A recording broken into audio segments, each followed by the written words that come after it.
अब आप देखिए कि यूरोपीय उर्सुला वॉन डेर ने जो है क्या बातें कही इस ईयू और भारत की डील के बारे में। उन्होंने कहा इससे जॉइंट मैन्युफैक्चरिंग को बढ़ावा मिलेगा, इससे एक सिक्योर सप्लाई चेन इस्टेब्लिश होगी। भारत के साथ काम करके वो एक ब्रॉडर सप्लाई चेन को जो है उसको सुरक्षित करना चाहती हैं, ये बात उन्होंने कही। भारत और यूरोप के बीच में एक मोबिलिटी एग्रीमेंट जैसा भी रूस के साथ हुआ है, वैसा कुछ करने की भी बात की जा रही है कि हमारे यहाँ के स्किल्ड वर्कर्स वहाँ जाएं और वहाँ जाकर उनको रोजगार मिले, वो काम मिले। उर्सुला वॉन डेर ने कहा कि भारत हमें स्किल्स, सर्विसेज और स्केल देगा।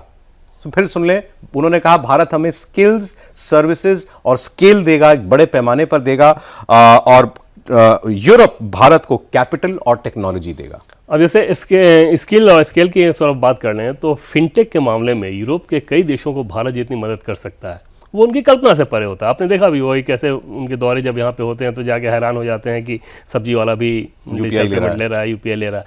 तो बहुत सारी चीज़ें ऐसी हैं जो कि भारत उनको ऑफर करेगा और भारत के लिहाज से वो एक बड़ा बाजार रहेगा। यूरोप के हिसाब से देखेंगे कि क्योंकि उनके पास पैसा बहुत ज़्यादा है, हमारे पास ह्यूमन रिसोर्सेज बहुत अच्छे हैं, तो इन दोनों का जो मेल होगा ना, और वो मेल बड़ा ज़रूरी रहता है। तो उस लिहाज से भारत इसको बार बार इस बात को कह रहा है, भारत नहीं कह रहा है, दोनों तरफ से इस बात को कहा जा रहा है कि परस्पर परस्पर एकदम नजर आ रहा है।